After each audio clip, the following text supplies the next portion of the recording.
Hey guys, and welcome to episode 3 of the FTE 80 build. So it's all complete now, it's been tuned, and I've been running the car for about a week and a half or so. Done about 1500 Ks in it, done a few camping trips, and so far so good, it seems to be going great. So let's start from the Snorkel and work our way towards the engine, and I'll explain everything. So Snorkel is a 4-inch stainless steel snorkel. It was made by Crazy Luke Speed Shop in Perth, and that was on the car before I did the FTE. And then that gets fed into a 4-inch Moonlight fabrication airbox, so it's 4-inch in, goes through a Duramax panel filter, and then a 4-inch out to the turbo. Then it goes down to a G-Turbo Grunter Extreme, which I pulled off my old 1HD engine, and that's running at 22 pound. Then it comes out of the turbo into a PDI intercooler, another again a Perth mob, Performance Diesel Intercoolers. You can look him up on Google and buy his kits. He does kits for 80s, 79s, 100s, lots of different cruisers. Then that just goes into the engine, so I've deleted the factory crossover and heater assembly. Being a 78 series FTE, you don't have to retain any of the factory shutoff or anything. If you use a 100 series FTE, you'll have to retain your factory shutoff valve and all that sort of thing, so it makes it a little bit not as clean. So using the 78 or 79 series, you can really cut out a lot of things that you couldn't in the other FTE. Okay, so now for tuning. So I've used a DTE PDR10 tuning module. On the FTE engine you can't remap the ECU, so there's no way, or no one's really found out a way yet of getting into the factory ECU. So you have to use a separate module, and all that really does is just sort of lie the signal to the fuel pump, so it injects in more fuel, and it also talks to the map sensor as the way of the boost of the engine. So it uses those two sensors to control the fueling. So it's a full tunable ECU. So I've got dynoed. I spent almost a whole day on the dyno, and then again another 60 k's or so of road tuning to really dial it in. I didn't want it to be too fuely. I wanted it to last a long time but still have good power, so I didn't want to have it cook itself on the beach, or if you're overtaking a big long road train, you got to really watch your EZT gauge. I didn't want that. So we've tuned it on about 21:1 AFRs, and it made 210 horsepower at the wheels on 35s and 550 newton meters of torque, so it's plenty enough.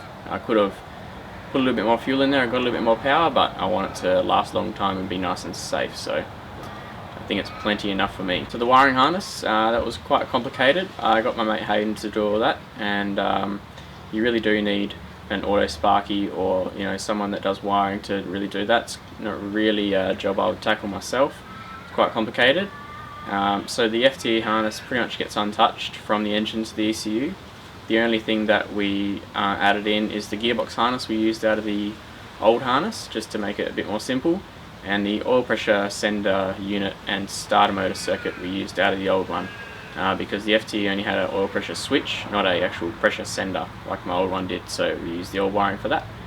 And then all the wiring that connects from behind the dash to the ECU we had to wire in, or Hayden did, and along with a couple of other relays for the spill timer computer, and the ECU turn on had to have its own relay as well. Other than that, the wiring harness is fairly simple, and yeah, it works flawlessly. So being fly-by-wire, we didn't use the old cable pedal, so we had to use the pedal out of the FTE, and we got the dash loom out of the 78 series donor car and chopped out the pedal harness, and then I just wrapped that in conduit and ran that in the car to the ECU. It has its own plug on the ECU for the pedal by itself. So that was relatively easy. Mounting the pedal, I used a longer bolt. I think it was about a 50mm or 60mm bolt for the top one, along with a spacer I think, and for the bottom hole for the pedal I just elongated the hole, and it all bolted up to the factory 80 series pedal mounting holes. So that was pretty easy, and then I just put a grommet where the old cable came out to stop any water or anything like that getting in. All in all, it was a relatively easy conversion. There wasn't many things that were too complicated. I mean, the 1HZ, 1HD and an FTE, they're all more or less the same block, so everything pretty much works. You just have to use the engine mounts that came out of your car to actually bolt it in the engine, bolt it in the car, sorry, but everything else is more or less pretty straightforward.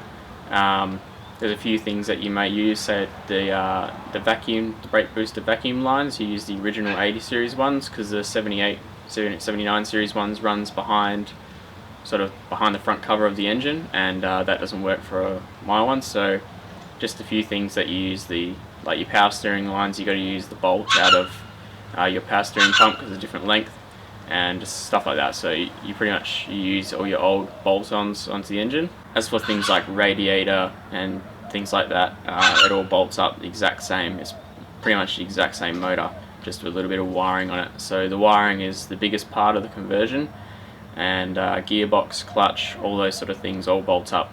If you have a 1HZ, the clutch on the 1HZs is smaller, so you'll either have to get a custom clutch made, or what I would do is get a 1HD flywheel or FTE flywheel and clutch setup and gearbox, so the H151F gearbox, and that'll bolt up. Alright, so now I'm sure you're really eager to see what it sounds like, so I'll start it up for you guys, and we'll see what it sounds like.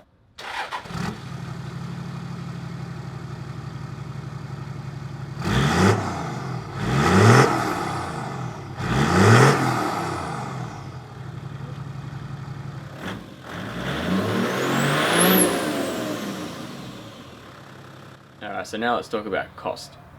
So the engine itself was 10 grand. I bought this from a wreckers, JTW Auto Wreckers in O'Connor, just in Perth, and I bought that to suit a conversion. So it comes with everything: the wiring harness, the dash loom, the ECU, the spill module, the airbox, everything you need to bolt it onto a different car, it comes with pretty much.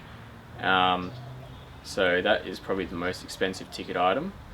And then obviously you can just chuck that straight in your car and you're good to go, but it's not really how I roll. So I got the airbox, which is $925. Then I've got the G-Turbo already had, but that would have been about another 2 grand. Then I got the intercooler kit, so that was $1,700. Then I got the tune and the module, that was another $1,700. And I also got a new timing belt, water pump, seals, flywheel bolts, heaps of other genuine Toyota parts, which is about another $700. So spent a little bit over 5 grand again. And then obviously if you had the G-Turbo you had to outlay, you're looking at about another 7 grand. So 10 grand to just put the engine straight in, but really when you think about it, you're probably looking at a minimum of 12 to do it all yourself, and then obviously the labour for the harness.